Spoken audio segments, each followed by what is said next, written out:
Hey guys, welcome back. In today's problem you are given an array of integers called nums. Your task is to check whether this array follows a very specific pattern, called a trionic array. An array is considered trionic if it can be split into 3 consecutive parts, using 2 indices p and q, such that the first part is strictly increasing. From index 0 up to index p, every number must be greater than the previous one.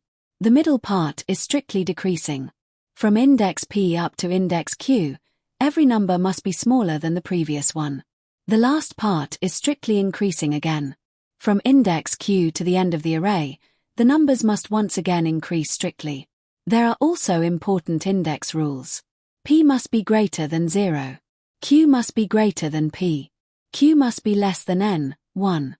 This ensures that all 3 parts exist and are non-empty. If it satisfies condition it's true, else return false. Example 1. Input is array of 135426. Output is true. Explanation. We can choose 2 split points, p and q, in such a way that the array forms the required 3 parts. The first part, from index 0 to index 2, is 135. This part is strictly increasing, because 1 is less than 3, and 3 is less than 5. The second part, from index 2 to index 4, is 542.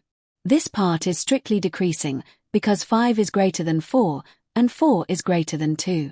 The third part, from index 4 to the end, is 2, 6. This part is strictly increasing, because 2 is less than 6. Since all 3 required conditions are satisfied, the array is trionic, so we return true. Example 2. Input is array of 213. Output is false. Explanation. In this case, the array is too short and does not follow the required pattern. The values do not form a clear increasing section, followed by a decreasing section, and then another increasing section. There is no valid way to choose 2 split points that create all 3 parts with at least 1 element each.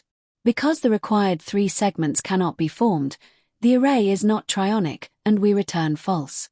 Let me explain how we check whether an array is trionic. A trionic array must follow a very specific pattern. It should strictly increase, then strictly decrease, and finally strictly increase again. To solve this, I focus on identifying 2 important turning points. The first turning point is the peak, where the array stops increasing and starts decreasing. The second turning point is the valley, where the array stops decreasing and starts increasing again. I scan from the left to find the first place where the numbers stop increasing. That becomes the peak. At the same time, I scan from the right to find where the numbers stop increasing backwards. That becomes the valley. Once both points are found, I validate 3 things. First, the peak cannot be at the start, because we need a valid increasing segment. Second, the valley cannot be at the end, because we need a final increasing segment. Third, every element between the peak and the valley must be strictly decreasing. If all these conditions are satisfied, the array follows the required increasing, decreasing, increasing pattern, and we return true. Otherwise, if any rule is violated, we return false. This approach is efficient because we scan the array only once and never use extra memory. Now let's quickly run the code with the sample inputs. All test cases are passing successfully. The solution runs in linear time and uses constant space, making it optimal for large inputs. Let's go ahead and submit the solution. And accepted. And that's it for this problem. We broke down the trionic pattern, implemented an efficient 1-pass solution, and verified it with examples. If this explanation helped you, don't forget to like, share, and subscribe for more clean problem breakdowns. See you in the next video. Happy coding!